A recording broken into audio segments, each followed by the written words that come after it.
আসসালামু আলাইকুম ভিউয়ার্স, আশা রাখি সকলে অনেক বেশি ভালো আছেন। আজকে আপনাদের মাঝে আবারও নতুন একটা ভিডিও নিয়ে আসলাম। যারা আমার চ্যানেলে নতুন তারা চ্যানেলটিকে সাবস্ক্রাইব করে পাশে থাকবেন। তো চলুন কথা না বাড়িয়ে শুরু করা যাক। বর্তমান সময়ে ফ্রিল্যান্সিং কথাটা কিন্তু সবার সাথে পরিচিত। সবাই চায় ফ্রিল্যান্সিং করে ঘরে বসে মাসে লক্ষ টাকা ইনকাম করবে, কিন্তু কয়জনই বা জানে যে ফ্রিল্যান্সিংটা আসলে কি, ফ্রিল্যান্সিং কাদের জন্য, কারা এই সেক্টরে আসলে সফল হতে পারবে। তো এই বিষয় নিয়ে আজকে আপনাদের সাথে কিছু আলোচনা করব। এক নম্বরে, ফ্রিল্যান্সিং করার জন্য তিনটা শর্ত আপনাদের প্রয়োজন। নাম্বার 1 ধৈর্য, নাম্বার 2 নিজের উপর বিশ্বাস, নাম্বার 3 হলো স্কিল। স্কিলটা আবার দুই ভাগে বিভক্ত, একটা ইংলিশ স্কিল আর একটা কাজের উপর স্কিল। এই দুইটা যদি ভালো থাকে আপনি ফ্রিল্যান্সিং করতে পারবেন। তবে একটা কথা মনে রাখবেন, ফ্রিল্যান্সিং করার সময় কিন্তু আপনি বারবার হতাশ হন। তো এই সময় ভেঙে পড়লে চলবে না। এই সময় যদি হাল ছেড়ে দেন তাহলে আপনি ফ্রিল্যান্সিংয়ে ব্যর্থ, মানে এই সেক্টর থেকে কোনো কিছুই করতে পারবেন না। এই সময়টিকে আপনি নিজের উপর বিশ্বাস রেখে কাজে লাগাবেন, ইনশাল্লাহ আপনি ভালো কিছু করতে পারবেন। অনেকে দেখা যায় যে ফ্রিল্যান্সিং কোর্স করে মার্কেট প্লেসে কাজ পায় না, হতাশ হয়ে মানে ফ্রিল্যান্সিং পেশাটাই তারা ছেড়ে দেয়। তো তাদের জন্য বলতেছি, আপনারা হতাশ না হয়ে একটু কাজের উপর ফোকাস রাখুন, ধৈর্য রাখুন, ইনশাল্লাহ সফলতা আসবে। এবার আসি স্কিল নিয়ে। স্কিলটা মূলত দুই ভাগে ভাগ করা যায়, আমি দুই ভাগে ভাগ করি। এক নম্বর কাজের উপর স্কিল, 2 নম্বর কমিউনিকেশন। প্রথমে আসি কাজের উপর স্কিল নিয়ে কথা বলি কিছু।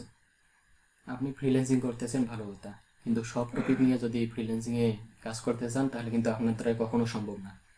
আপনারা সবসময় মনে রাখবেন যে ফ্রিল্যান্সিং করার সময় একটা একটা টপিক নিয়ে কাজ করবেন, এটাই আপনার জন্য বেস্ট। সেটা হতে পারে YouTube marketing, Facebook marketing, Google ads, SEO. মানে এসইও কিন্তু একটা ইন্ডাস্ট্রি, মানে ডিজিটাল মার্কেটিং, গ্রাফিক ডিজাইন, এগুলো যেমন একটা ইন্ডাস্ট্রি, এসইও কিন্তু সেই রকমই একটা ইন্ডাস্ট্রি। আপনারা চাইলে যে কোনো একটা সিঙ্গেল টপিক নিয়ে কাজ করতেছেন। আপনি যদি স্কিলের উপর ডিপেন্ড করে Facebook ads, Google ads, SEO, YouTube SEO, website SEO, মানে সব কিছু নিয়ে কাজ করতে চান তাহলে কিন্তু আপনার দ্বারা কখনো সম্ভব না। ফ্রিল্যান্সিংয়ে একটা কথা মনে রাখবেন, জীবনে যদি কিছু ফ্রিল্যান্সিং থেকে কিছু করতে চান তাহলে একটা টপিকের উপর আপনাকে স্কিলফুল হতে হবে, তাহলে কিন্তু আপনি অনেক কিছুই করতে পারবেন। দ্বিতীয় হচ্ছে ইংলিশে স্কিল। বর্তমান সময়ে ফ্রিল্যান্সিং অনেকেই করে, কিন্তু শুধু মার্কেট প্লেসের উপরে ডিপেন্ড করে থাকে। কিন্তু তারা হয়তো জানে না যে মার্কেট প্লেসের বাইরে থেকেও, মানে লোকাল মার্কেট প্লেস থেকে কিন্তু অনেক বায়ার পাওয়া যায়। তারা কিন্তু এই কাজটা করে না যে কীভাবে আমি মার্কেট প্লেসের বাইরে থেকে বায়ার পাবো, কীভাবে কী করব, এইসব কিন্তু কিছুই করে না। সবসময় মনে করে যে market place, fibre, Upwork, freelancing.com, পিপুল পার আওয়ার, মানে এগুলোই তারা মনে করে ফ্রিল্যান্সিং সেক্টর, এগুলোর বাইরে কিছুই না। কিন্তু তারা হয়তো জানে না যে মার্কেট প্লেস থেকে কাজ করলে মার্কেট প্লেসকে বিভিন্ন রকম ট্যাক্স দিতে হয়, যেমন আপওয়ার্কের 3% ট্যাক্স, ফাইবারে 20%।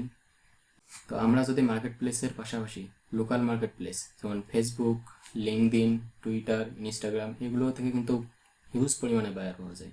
তো আমরা যদি এগুলো থেকে ক্লায়েন্ট রিসার্চ করি, মানে একটু একটু করে রিসার্চ করি, তাহলে কিন্তু দেখা যাচ্ছে যে আমাদের পক্ষে মার্কেট প্লেসের বাইরে থেকে ও লোকাল মার্কেট প্লেস থেকে হিউজ একটা পরিমাণ ইনকাম করা সম্ভব।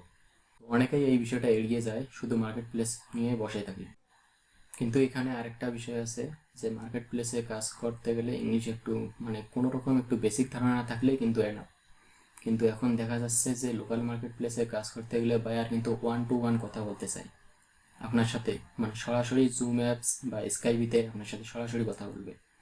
এই কথা বলার জন্য কিন্তু আপনার ইংলিশ কমিউনিকেশন স্কিলটা ভালো হতে হবে। এমনও বায়ার আছে, তারা আপনাকে লং টাইমের জন্য হায়ার করবে, এর জন্য কিন্তু 1 ঘন্টারও বেশি সময় ধরে তারা ইংলিশে কথা বলে। তো এই কথা বলার মাঝে যদি আপনি বায়ারের সাথে কথা বলতে চান, গিয়ে ইংলিশ সমস্যা ফেস করেন, তাহলে কিন্তু ভাই আপনার পক্ষে সম্ভব না ফ্রিল্যান্সিংয়ে আসার। যারা ইংলিশে একটু দুর্বল তারা চাইলে বিভিন্ন চ্যাট জিপিটি আছে, ইউটিউবের মধ্যে বিভিন্ন মুভি আছে, ইংলিশ মুভি, সিরিয়ালগুলো আছে ইংলিশ, মানে সিরিজগুলো আছে, বিভিন্ন ওয়েব সিরিজ আছে, এগুলো চাইলে দেখতে পারেন। এগুলো দেখলে কিন্তু আপনার স্কিলটা একটু ডেভেলপমেন্ট হবে, এর থেকে কিন্তু আপনি বাইরের কথা কিছুটা হলেও বুঝতে পারবেন। তো আপনারা চাইলে এভাবে একটু ইংলিশ স্কিলটা বাড়াতে পারেন, তাহলে তো লোকাল মার্কেট প্লেসে আপনি কাজ করতে পারবেন। আর যারা ইংলিশ পারে না তাদের জন্য ফাইবার ছাড়া আর কিছুই নেই, কিন্তু ফাইবারে একটা অর্ডার পেতে গেলে কিন্তু অনেক সময় লাগে।